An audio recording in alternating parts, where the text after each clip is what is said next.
Assalamualaikum warahmatullahi wabarakatuh. Perkenalkan, nama saya Hikmah Aulia Zanna. Di sini saya akan menceritakan tentang sejarah pergerakan mahasiswa sebagai salah satu tugas pelaksanaan dalam kaderisasi MAIPI 2020. Jadi, untuk sejarah pergerakan mahasiswa sendiri itu memiliki beberapa fase. Yang pertama ada fase awal, yang kedua ada fase kedua, yang ketiga ada fase ketiga, dan yang keempat ada fase keempat. Jadi dalam sejarah pergerakan mahasiswa ini memiliki 4 fase.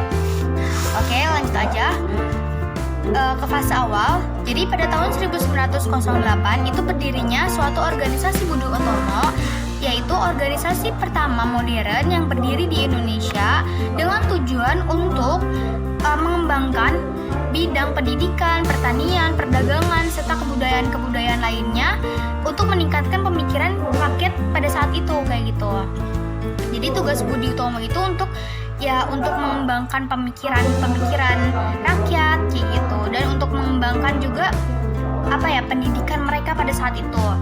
Nah, tapi ada juga pendapat yang lain, menurut versi yang lain itu katanya sebenarnya sebelum adanya organisasi Budi Utomo itu ada juga organisasi yang sudah berdiri lebih dulu gitu daripada Budi Utomo, yang dinamai dengan Serikat Dagang Islam.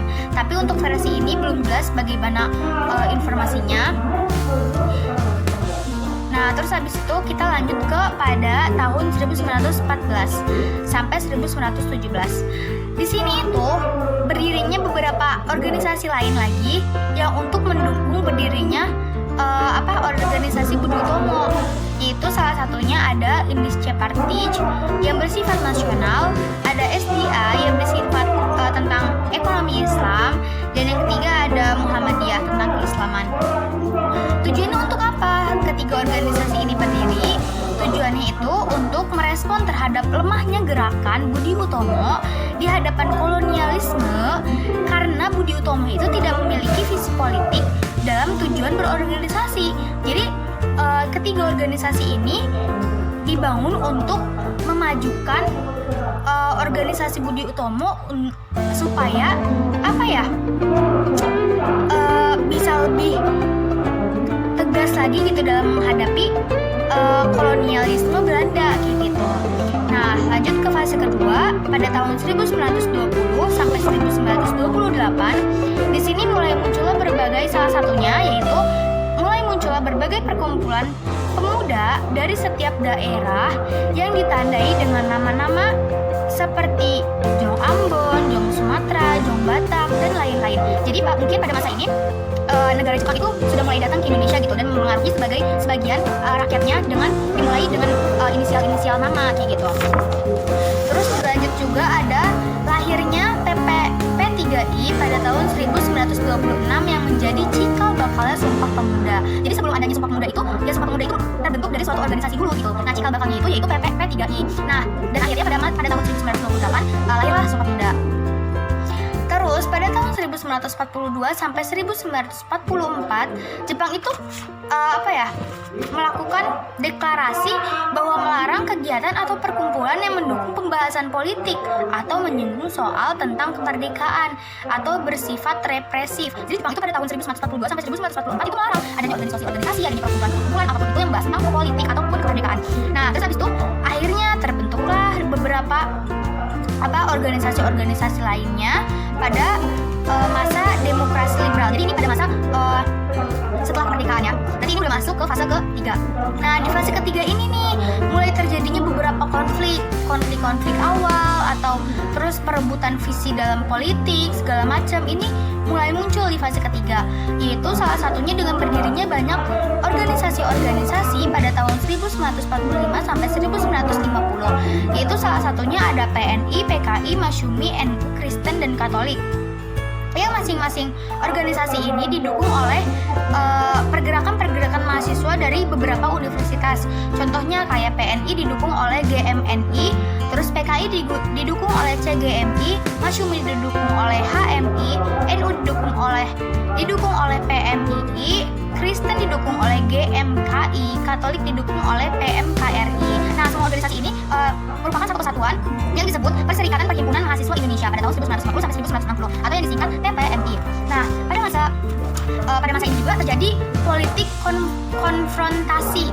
Jadi politik ini tuh kayak terjadi beberapa kejadian gitu pada fase ini, yaitu pada tahun 1995. Yang pertama itu PKI itu memenangkan pemilu dengan perolehan suara terbanyak. Jadi pada masa itu PKI itu memenangkan memenangkan pemilihan gitu dalam kepolitikan gitu, dan memenangkan perolehan suara terbanyak gitu. Nah, dan akhirnya otomatis kan si pendukung dari mahasiswanya PKI itu, yaitu CGMI itu merasa bangga, merasa senang, dan akhirnya mereka itu berusaha mempengaruhi PPMI dengan mengambil posisi strategis setiap organisasi dan berkonfrontasi dengan organisasi mahasiswa lainnya. Jadi si organisasi CGMI ini mungkin merasa kayak tinggi hati, sehingga dia berusaha ingin menguasai semuanya kayak gitu. Akhirnya terbentuklah suatu organisasi baru lagi, yaitu Kesatuan Aksi Mahasiswa Indonesia yang disingkat menjadi KAMI, bertujuan untuk mempersatukan antara HMI dengan CGMI. Nah, selanjutnya juga ada terjadinya peristiwa G30 SPKI. Pasti kalian nggak asing lagi kan sama cerita ini kayak gitu. Nah, jadi kejadian ini tuh menambah citra buruk bagi PKI sama CGMI yang sebelumnya menang di suara terbanyak di pemilu. Terus pas udah ada kejadian kayak gini, akhirnya mereka turun drastis tuh jadi kayak si fansnya gitu deh gitu. Nah, terus abis itu pada tahun 1966 akhirnya ditetapkan untuk membubarkan PKI, merombak kabinet Dwi Kora, dan terakhir menurunkan harga. Karena pada saat itu harga itu tidak stabil lah gitu. Nah, memasuki era Orde Baru, Angkatan 66 disebut sebagai Angkatan 1966 yang ikut serta mendirikan Orde Baru dengan menggunakan isu bahaya komunis. Nah, didukung kuat oleh kekuatan militer. Di antara tokoh yang paling terkenal dari Angkatan 66 ini di kalangan aktivis mahasiswa adalah Suhokji, dikenal sebagai simbolis idealisme karena kerap menentang ketidakadilan politik pada masa itu. Dan kita masuk ke fase terakhir keempat, yaitu menuju reformasi. Pada tahun 1974, korupsi, kolusi, dan nepotisme menjadi sorotan utama dalam citra pemerintah Orde Baru. Yang kedua, menentang kenaikan harga bahan pangan dan BBM. Yang ketiga, pemerintah mahasiswa itu menolak untuk kedatangan Jepang lagi ke Indonesia kayak gitu. Dan pada tahun 1977 terjadinya dasar penolakan kepemimpinan nasional. Terus lanjut pada tahun 1990, menurut organisasi mahasiswa yang mendirikan yang mandiri, bebas, dan independen. Jadi membuat organisasi mahasiswa yang mandiri, bebas, dan independen. Nah, terus habis itu kebebasan berpendapat, kebebasan akademik, dan kebebasan mimbar akademik.